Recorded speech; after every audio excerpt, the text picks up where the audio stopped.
Bristol Bay has been home to the Sugpiaq people for as far back as we can remember.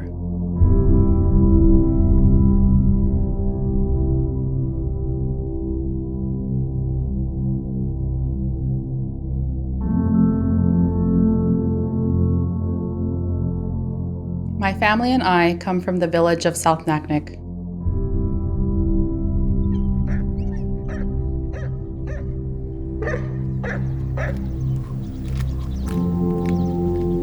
Our village overlooks the mouth of the Naknek River, which flows westward toward the Bering Sea.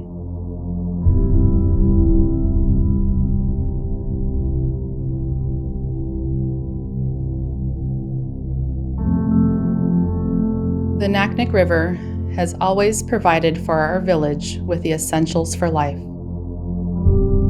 Exposed mudflats offered generous meals to mindful beachcombers.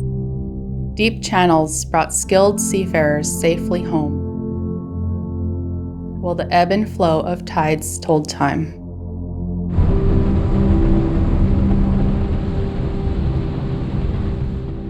It is here, on the shores of the Naknek River, where my people became bound to the salmon, the soul of our watershed.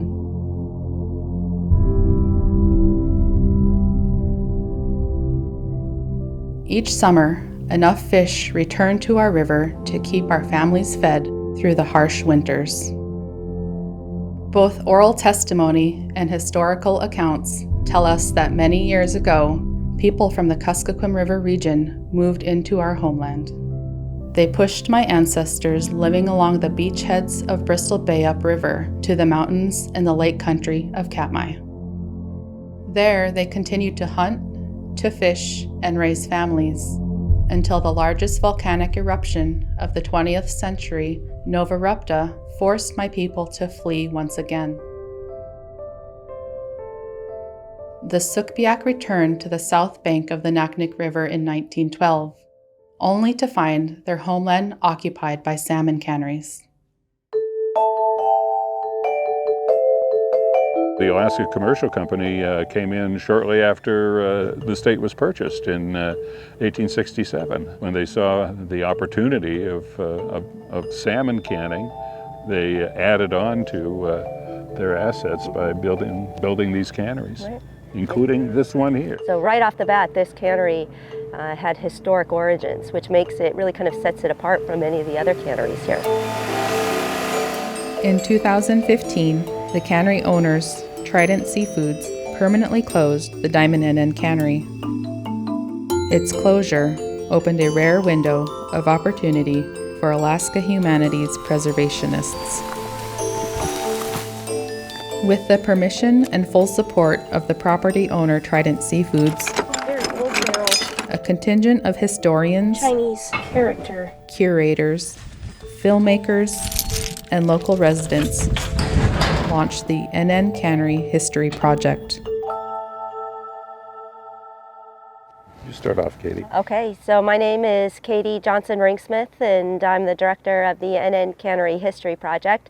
And the NN Cannery History Project is really a grassroots endeavor to collect, preserve the history and stories of the people who worked here, the people who contributed to one of Alaska's most significant industries.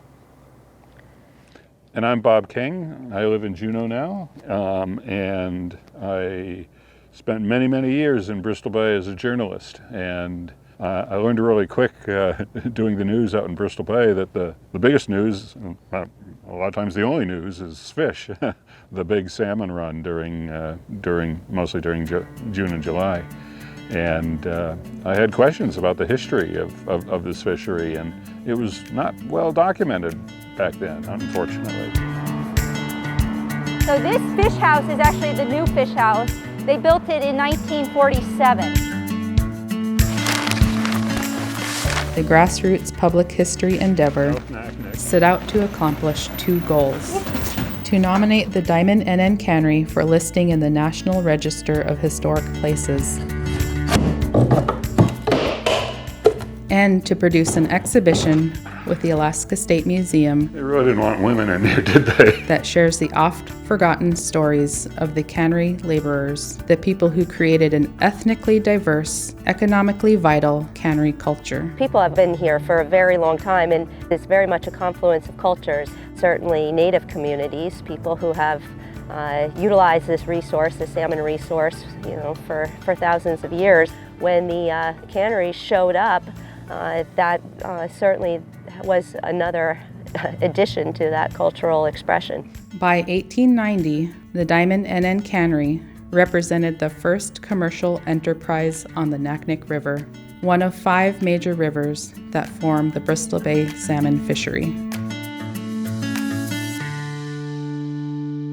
Novarupta filled a lush green valley with 700 feet of pyroclastic flows, ash, and creating what was later known as the Valley of 10,000 Smokes. Oh, 1912, I didn't get to see that, but they talk about it. It was a massive volcano, and it actually collapsed an adjacent mountain, Mount Katmai. Yeah, earthquake old Seminole-ski up there. And the people who were living there were bombarded with earthquakes and lightning. A lot of ash, so much ash in the ground. And so they left. They fled downriver.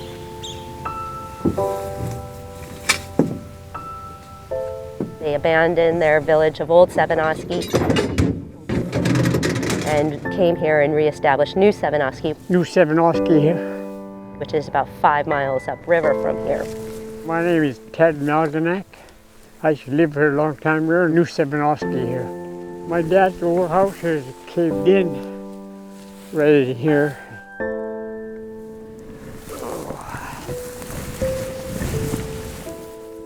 The Katmai refugees survived the catastrophic eruption. And this old church right up here. But they could not overcome a scourge that seeped into our land just 7 years later. Graveyard back here, all over back here. The Great Flu of 1919. A lot of people died.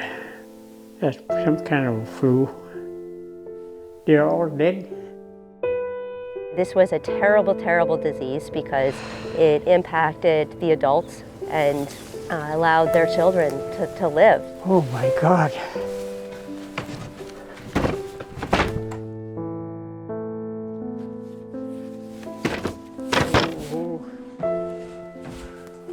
Boy, the old church is really going down.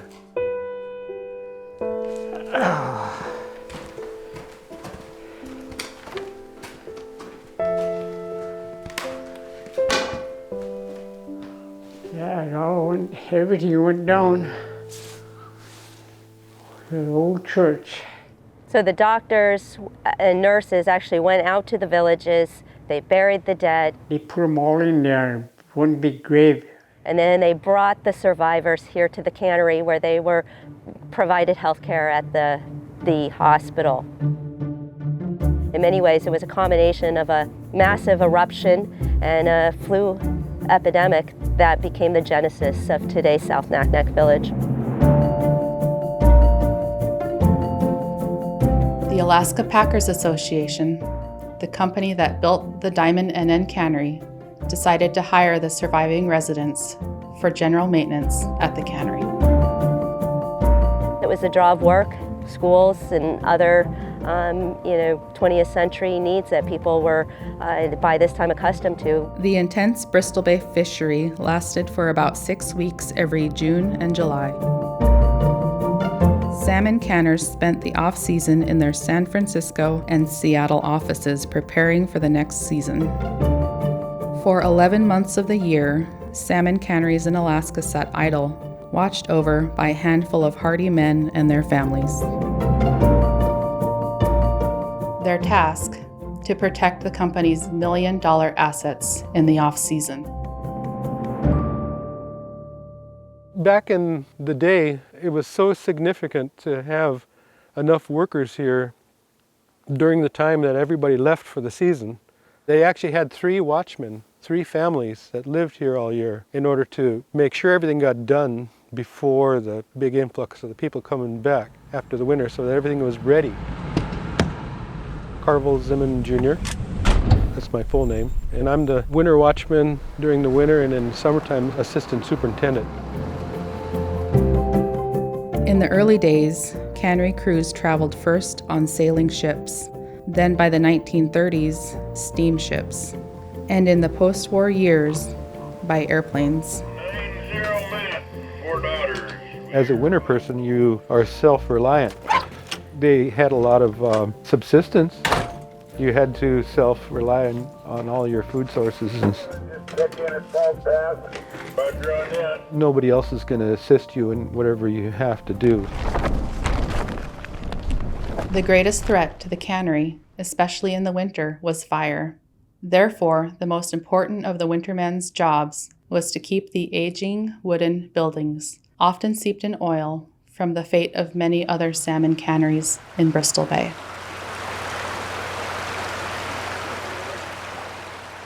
All of the canneries existed around a creek, and it was its lifeline for canning salmon, but if you ever had an emergency, you could put out a fire.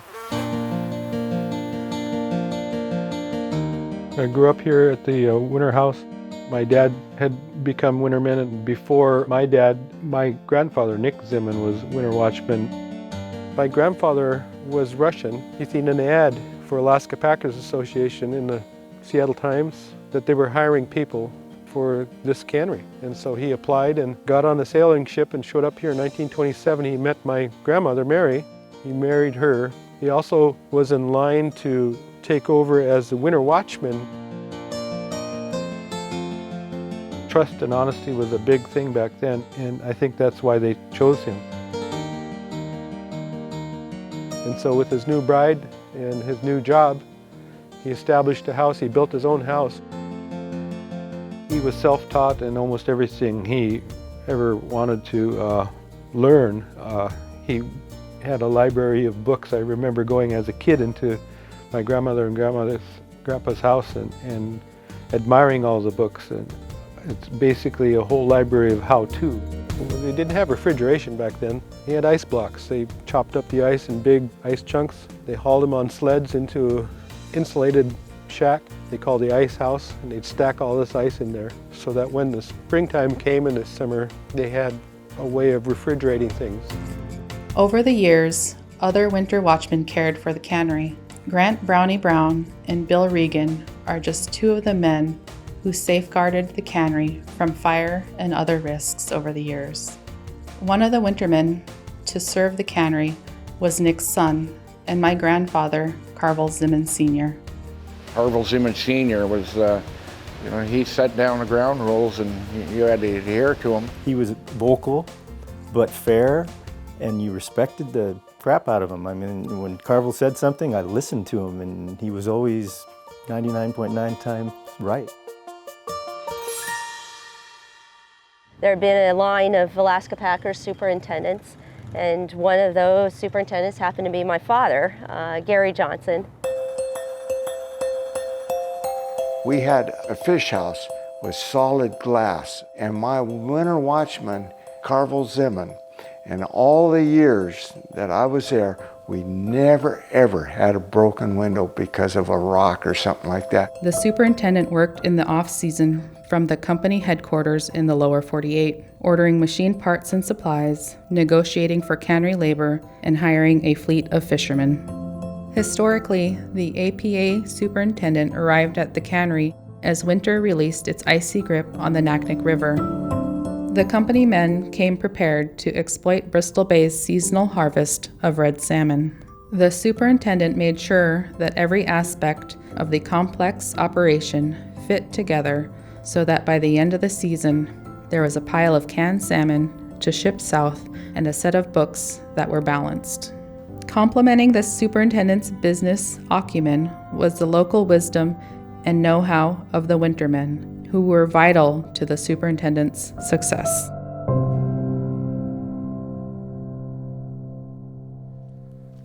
This was the original store. It was here as long as I can remember. I grew up watching Dad run the store. He had 5 kids, there was 5 of us, and we all had to stock shelves like right after school. He started out as a winterman storekeeper. He'd take care of the store. Cannery stores have their origin in what mariners call the slop chest. Taken from the Old English slop meaning clothing, the slop chest was a ship's store that included raincoats, cold weather gear, gloves, and other apparel needed by mariners, as well as personal items such as cigarettes. Traps, ammunition, guns, everything you can imagine that you'd want take care of the locals during the wintertime. In this area was all of the provisions, and all of the boxes would be stacked to the ceiling of all of the different canned goods, peaches, tomatoes, everything. Lots of shelves, lots of food. And Carvel Sr., he would even open it up, I think, like one day a week in the wintertime. And I can remember as a child, being able to go to the store on a Saturday, that was the big thing. You go down and buy a candy bar or, soda. They had a stamping machine, and one of us kids would stamp it and then put the sticker on and then make sure the label was sticking out. The cannery store was the one building that operated year-round and featured a wide variety of merchandise, not all connected to cannery work. If you brought the case of corn over to the conveyor belt, one of the kids would put it on the conveyor belt, and there would be somebody else upstairs, and you'd actually just hit this lever right here. My dad figured this out. Instead of having to carry all the stuff up, why not just get a conveyor belt? Made it easier on us kids, that's for sure. Eventually, the cannery store would play a central role in introducing the village residents to the cash economy. People from Igiugig would charter an airplane all the way down from their village.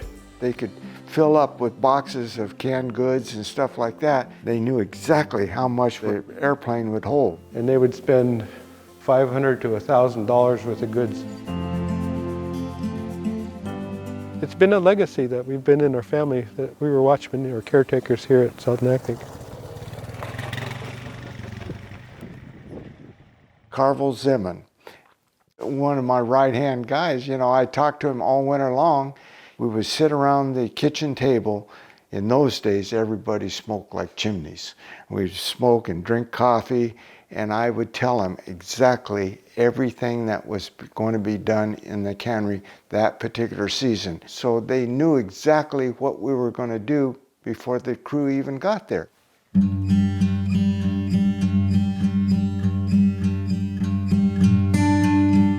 Of all of the jobs the local residents provided, none were as essential as the multitasked spring-fall crew.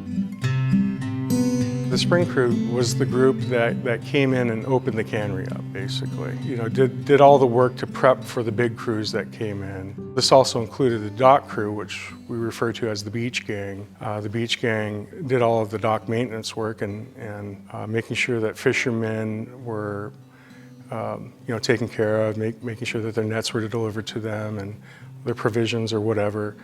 There was a lot of painting, a lot of carpentry work. Just a really well-rounded experience for a young adult like myself. You wouldn't believe how many hours we spent scrubbing that stove down, after being greased all winter long and sitting there. And Carvel Zimin Sr. he always told us if we want pastries, we got to get this stove going, we got to get the ovens going here. And I wasn't just stuck doing painting or plumbing or electrical. I got to do it all. And I got to do it with good friends, people who I consider to be good friends to this day. We do everything from maintenance to the dock to opening, draining. The freezes up here, everything's got to be opened up, everything's got to be closed down. One of the fun things that Freddie and I used to do, it was work, but I mean, we'd have to, in the springtime, put the pipeline to the lake together. Remember that? And so, it was hard work that you had to take these 20-foot aluminum sticks of 10-inch pipe and put it together all the way out about 1.5 miles, 2 miles to the lake, and then connect it up and then have the water come down. It was work, but it was a lot of fun for us. There's quite a lot of head pressure at the manifold here. Yeah. And that's what ran this whole thing before we had the wells and everything. It was the fresh water from that lake. Yeah. And it had been that way for years. You could see the old spiral wooden pipes that were done 100 years ago. They would launch the tenders in the spring, and then in the fall they would pull them back up on the ways. It just was more cost effective to pull them here than run them down the coast or down to Seattle, and especially if they didn't need any work.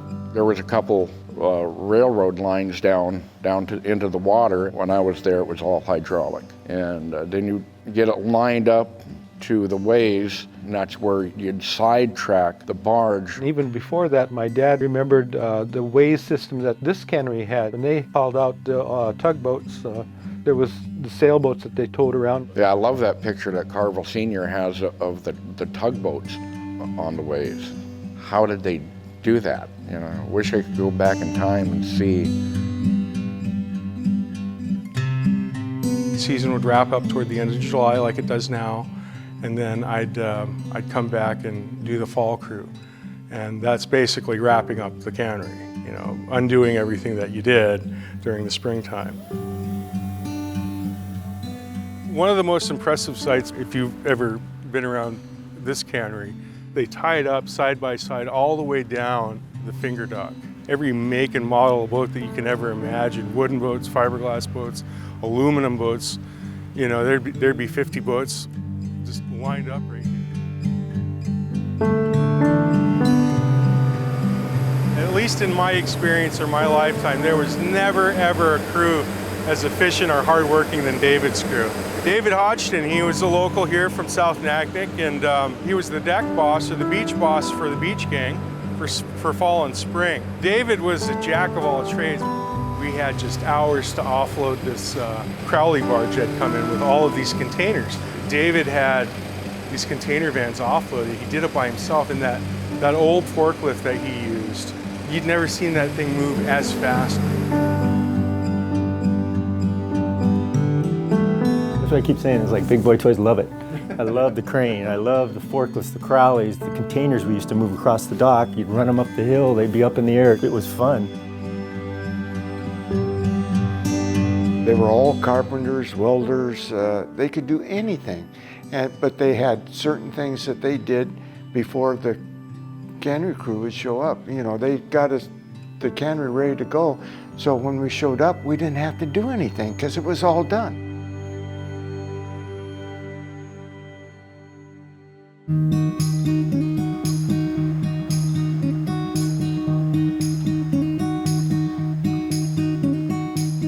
When the sockeye runs returned to the rivers in mid-June, Bristol Bay became a floating city of salmon boats, tenders, and processors. Canners imported a massive international crew to prepare the pack. the seasonal participants of the century-old commercial fishing industry.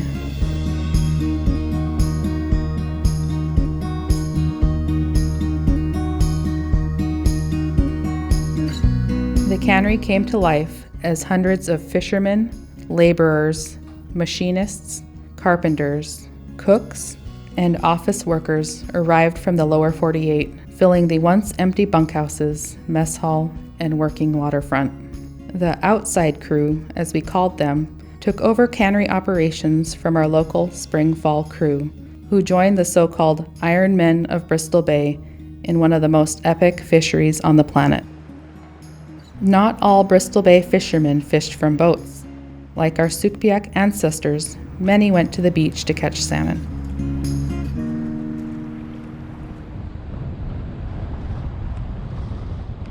Probably about 20 people wanted to participate with a set net and deliver the fish to the cannery, and they said okay, they'd give them a trial basis, and then it just basically got started everywhere. During the salmon season, the winterman's job was to oversee the set net fishery for the cannery.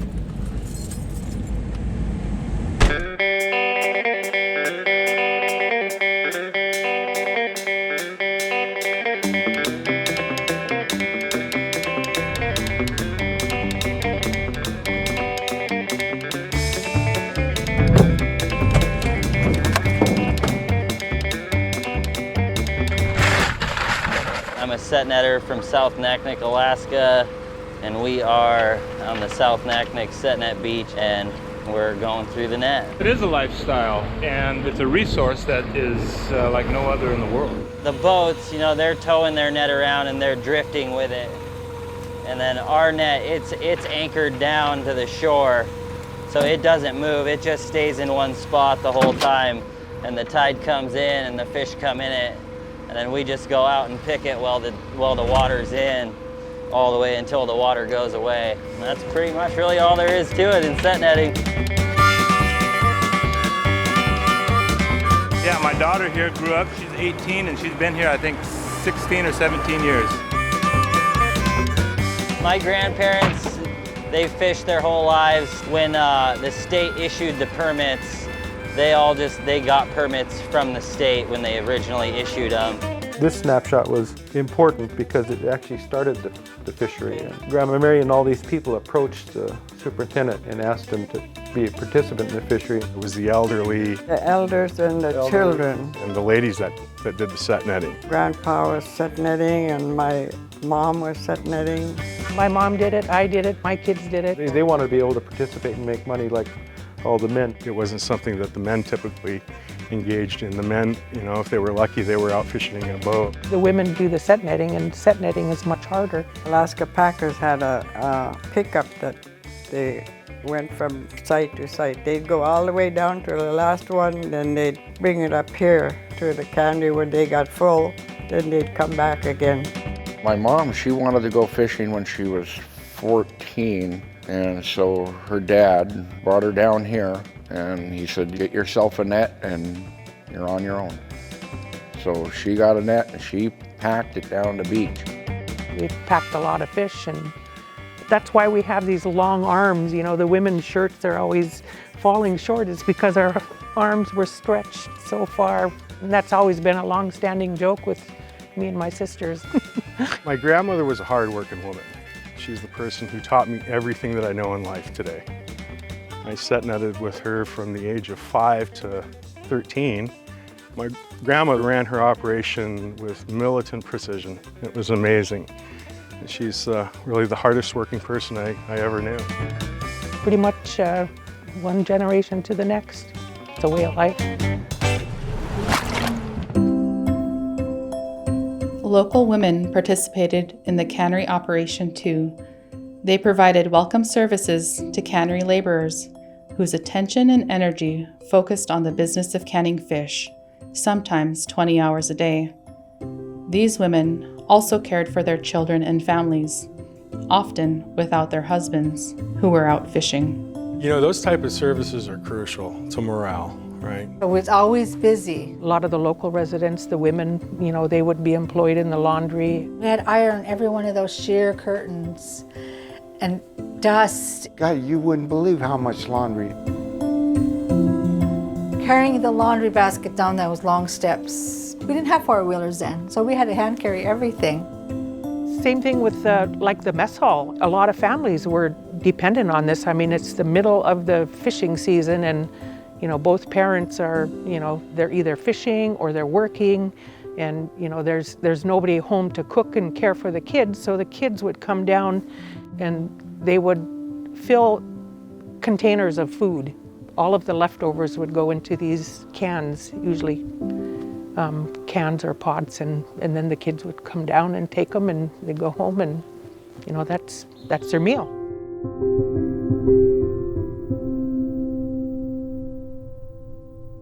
One aspect of the cannery work both the local and the outside crews shared was mug-up, a term used by cannery people to mean coffee break.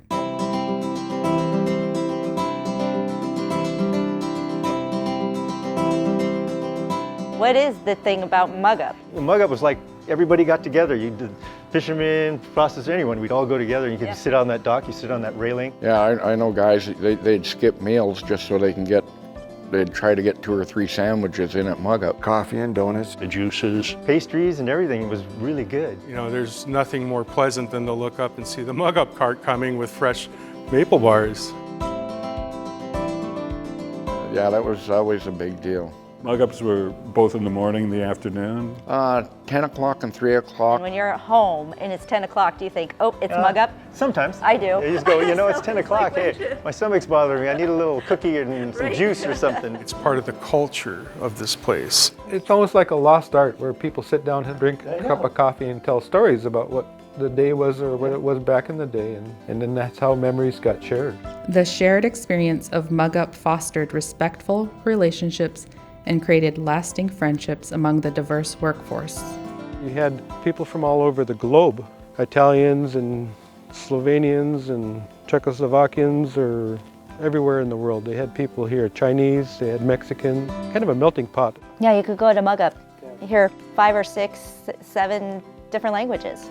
And you had a variety of different ethnic groups, and growing up here, I just thought they were people. I didn't think that they were an ethnic group. It was whether the guy was a good person or not. In addition to coffee and donuts, mug-up time brought together people from different cultures and backgrounds, all working towards the same goal. Everybody has pride in their job, and I think we were better at it than most people, and you have a lot of pride in that. Completing your tasks and seeing things through, and doing a good job at what you do, and taking pride in the work that you're doing. Those all reflect on the quality of production that you create. And those are things that I learned here as a young adult. It's hard to appreciate that as a young person. You don't put 2 and 2 together necessarily, but later on in life it comes together, and you realize just how valuable these experiences were. It's like a family. When you came up, you knew the same people. It's like comfort food, and everybody got along. It was kind of neat. Yeah. We're all striving for the same thing. What are your thoughts about South Naknek's future? South Naknek's future, it's really difficult.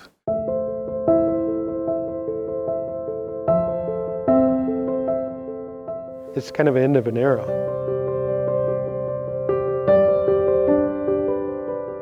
This cannery has had such a profound impact on our way of life. All the stories that these buildings could tell,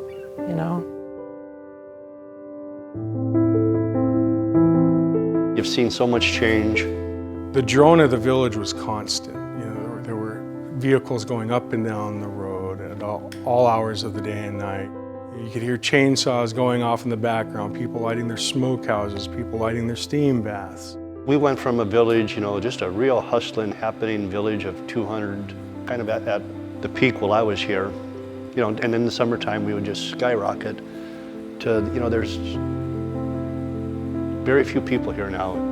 Sometimes you'll drive by the school up there and it's like a Twilight Zone thing. You'll look over there and there's a swing just kind of blowing in the wind.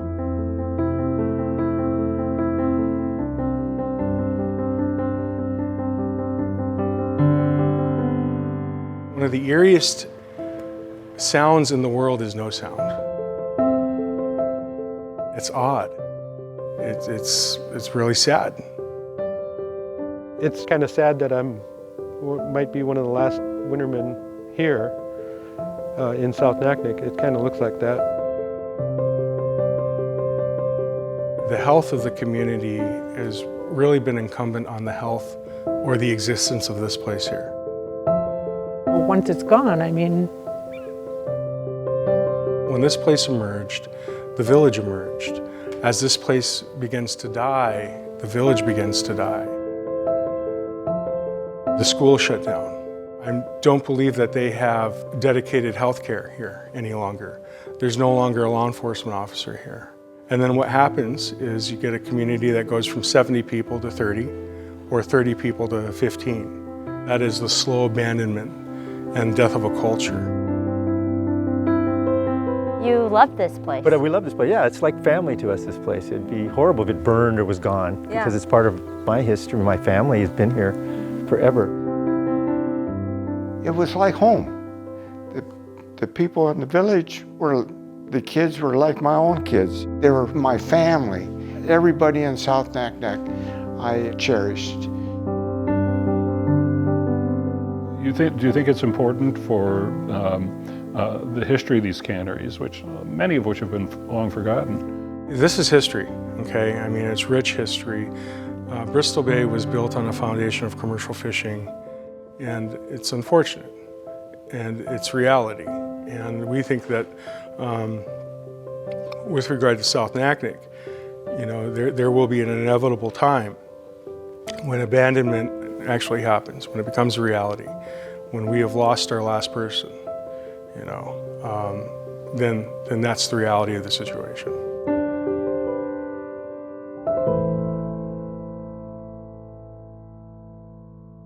Although no longer canning salmon, the Diamond NN Cannery still stands. After 130 years, it remains a significant historic landmark. Its structural integrity is a remarkable testament to the village residents who cared for a cannery that once cared for them.